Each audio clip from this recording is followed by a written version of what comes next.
जातक कथा का पूरा कहानी।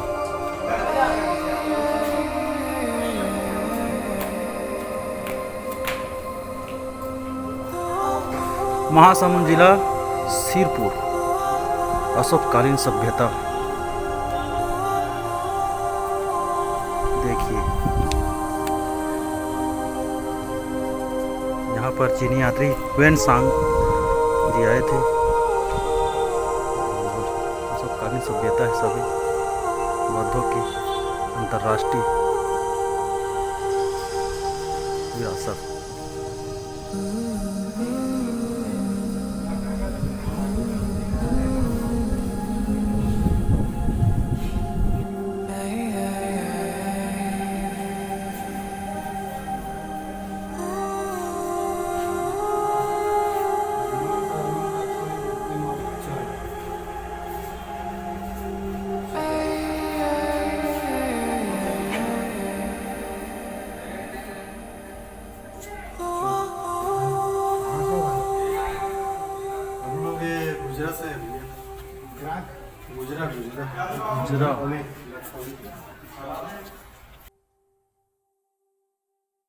मुझे एक बहुत इंटरेस्टिंग केस स्टडी के तौर पर मुझे नजर आता है।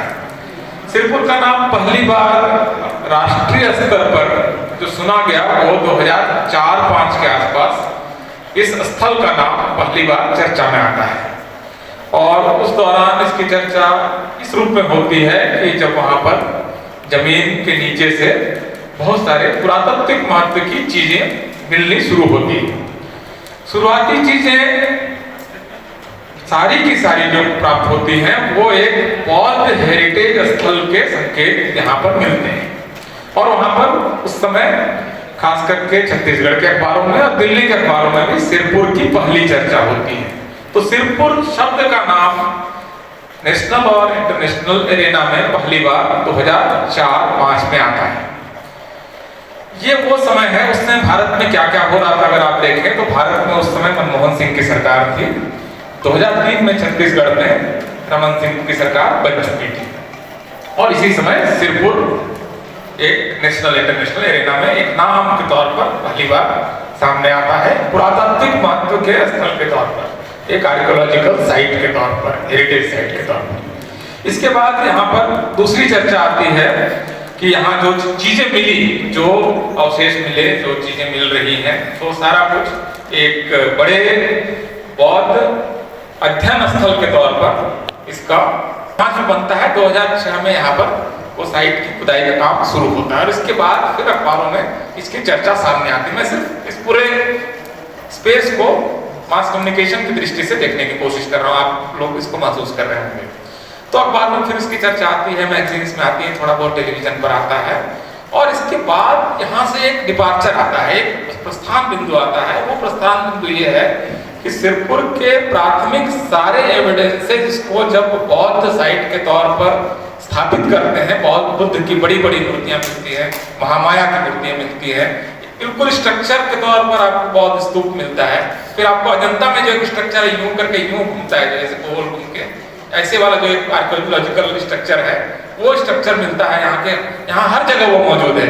आपको हजारों की संख्या में आज भी अगर आप यहाँ पर देखेंगे तो मिलेगा। लेकिन यहाँ पर जो एक आर्कियोलॉजी के डायरेक्टर हैं, जिनकी अपनी ट्रेनिंग आर्कियोलॉजी की नहीं है, वो एंथ्रोपोलॉजी की पढ़ाई उन्होंने की थी। एंथ्रोपोलॉजिकल पढ़ाई के बाद आप एक्वायर कर सकते हैं आर्कियोलॉजी का नॉलेज, लेकिन वो थोड़ा जटिल होता है। उनको यहाँ की खुदाई का जिम्मा मिलता है, मिस्टर शर्मा। तो शर्मा साहब जब खुदाई करते हैं उसके बाद से यहाँ पर बौद्ध विरासत से यहाँ पर ये एक हिंदू विरासत में इसका एक इंटेलेक्चुअल बेईमानी से इसका एक ट्रांसफॉर्मेशन शुरू होता है और उसके बाद की सारी कहानी फिर बदलने की कोशिश होती है। और ये बताया जाता है कि यहाँ पर 6वीं शताब्दी के आसपास हिंदू धर्म के बहुत सारे मंदिर थे, शिवलिंग मिले और मूर्तियां वगैरह मिली, जो कि दरअसल आप देखेंगे कि दरअसल ऐसा है नहीं। आप अगर एक बौद्ध कॉलम स्तंभ को आप अगर तोड़ देंगे तो आप उसको बहुत आसानी से शिवलिंग साबित कर सकते हैं, उसको टुकड़े टुकड़े में अगर कर देते हैं। तो इस तरह के बहुत सारे इंटेलेक्चुअल बेईमानियां यहाँ पर होती हैं और फिर अखबारों में छपने लगता है कि वो एक हिंदू स्थल है और उसकी खुदाई से वहाँ हिंदू या उस समय उसको पुराने हिसाब से देखें तो इसका नाम ब्राह्मण सभ्यता के बहुत सारे संकेत मिलने शुरू होते हैं। लेकिन अब इसमें एक समस्या है, आर्कियोलॉजी के नजरिए से जब इसका उत्खनन होता है, जब इसका एक्सकवेशन होता है, तो इतनी बड़ी संख्या में बौद्ध आर्किटेक्चर की चीजें और एविडेंसेस मिलने लगते हैं कि आप उसको पूरे तौर पर ये नहीं साबित कर सकते हैं कि ये ब्राह्मण सभ्यता या हिंदू सभ्यता के का ये केंद्र है। ये इस्टेब्लिश हजार कोशिशों के बावजूद भी नहीं होता है।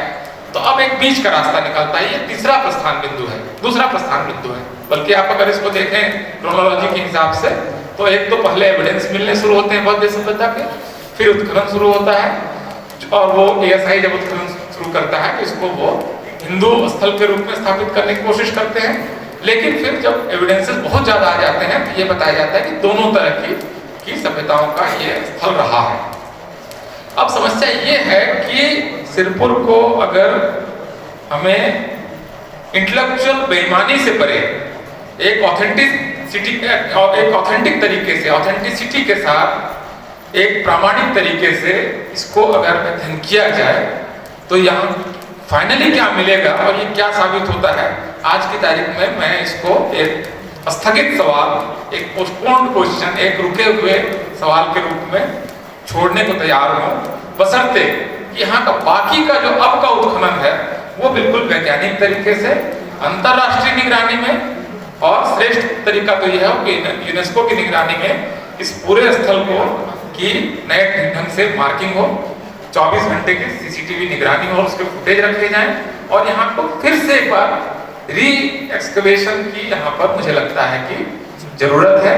इस काम को कोई भी सरकार, देखिए इससे डरने की कोई जरूरत मुझे नहीं लगता है कि अगर ये साबित भी हो गया कि सिरपुर या यहाँ से लेकर नागपुर क्या बल्कि पश्चिमी घाट से लेकर पुरी तक का पूरा जो लगभग 1500 किलोमीटर का पूरा जो क्षेत्र है, अगर इसमें हर जगह आपको जो पश्चिम घाट है वहां पर पुणे से लेकर सारी लेनी, फिर उसके बाद आपका अजंता केव्स, उसके बाद नागपुर, उसके बाद फिर रीवा से लेते हुए यहाँ से सिरपुर होते हुए पुरी तक का जो पूरा बेल्ट है, अगर ये साबित भी हो गया कि ऐतिहासिक रूप से ये बौद्ध क्षेत्र था, तो इससे आज किसी को क्यों डरना चाहिए? मतलब ऐसा तो होगा नहीं कि ये साबित हो गया कि बौद्ध क्षेत्र है तो सारे लोग बौद्ध बन जाएंगे। और अगर बौद्ध बन भी जाते हैं तो क्या समस्या है भाई? 2011 की जनगणना की भारत सरकार की वेबसाइट की रिपोर्ट देख लीजिए।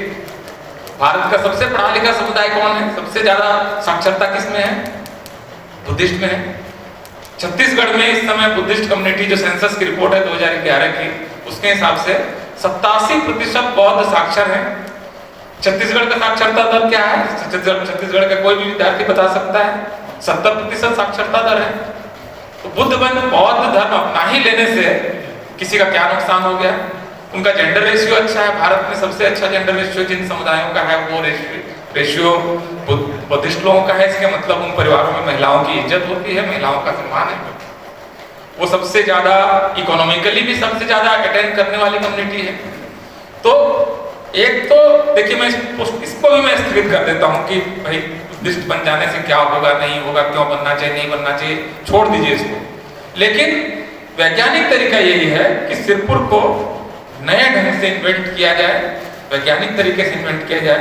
ये चोरी ना की जाए कि आपके अभी मैं देख रहा था जिसको ये सुरंग टीला बोल रहे हैं, बुद्ध की स्पष्ट मूर्ति है उसमें एक लाल टीका लगा दिया है। तो इस तरह की बेईमानियां ना की जाए, बहुत स्पष्ट तरीके से, साइंटिफिक तरीके से, एक एपिस्टेमोलॉजिकली मतलब एक प्रामाणिक तरीके से इस काम को अगर किया जाएगा, उसके बाद अगर सिरपुर हिंदू धर्म स्थल साबित भी हो जाता है तो मुझे उसकी कोई इसमें कोई परेशानी नहीं है। लेकिन इसको बेईमानी के साथ, इसको बहुत एक अनस्क्रूपुलस तरीके से अगर इस काम को किया जाता है तो मुझे समस्या है। एक स्टूडेंट के तौर पर, एक स्कॉलर के तौर पर मुझे समस्या है कि इसमें कोई अगर चीटिंग होती है, बेईमानी होती है, अप्रामाणिक तरीके से अगर इस काम को किया जाता है तो ये ज्यादा समस्या मूलक है।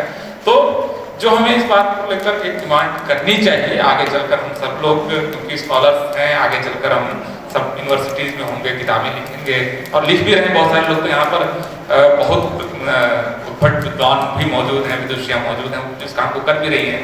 हमें इस काम को, इस बात को अपफ्रंट करना चाहिए, सामने लाना चाहिए कि सिरपुर ही नहीं बल्कि इस पूरे जो इलाका है इसका जो वह देखिए कितने तरह की बेईमानियां होती हैं। जैसे यहाँ पर इतने सारे लोग मौजूद हैं, मैं एक सर्वे करूं छोटा सा तो बहुत कम लोगों को पता होगा कि मोहनजोदड़ो का जो क्षेत्र है वो उसकी खुदाई ही सिर्फ इसलिए हुई थी कि वहाँ पर एक बौद्ध स्तूप था। बौद्ध स्तूप को खोजा और उनके आसपास जब खोदा गया तो सारा स्नानागार और सड़क वगैरह सब कुछ वहाँ पर और बिल्डिंग मिलती है।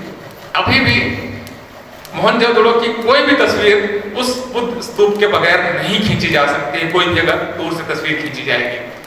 जो ब्रिटिश स्कॉलर्स थे उन्होंने इसको अपने सारे गजेटियर्स से लेके माना कि ये बुद्ध का क्षेत्र है। लेकिन देखिए अगर इस काम को जब वैज्ञानिक तरीके से नहीं किया गया, पैमाने से किया गया और सच को सामने नहीं रखा गया तो आज की तारीख में भारत में किसी भी स्कूल टेक्स्ट बुक में ये नहीं बताया जाता है कि मोहनजोदड़ो में बौद्ध स्तूप था, बौद्ध स्तूप के आसपास एक शहर बसा हुआ था। इसको कौन बता रहा है? तो इसलिए सच अपने आप जीत जाता है, इस तरह का ये मानना गलत है। सत्य की जीत नहीं होती है। सत्य के साथ अगर प्रैक्टिस की, उसके सक्रिय रूप से उसको जिताने की अगर कोशिश न हो तो सच हमारे आसपास के जीवन में, हमारे परिवारों में, हमारे पड़ोसियों के साथ आसपास के झगड़ों में सच को रोज हारता हुआ हम देख सकते हैं।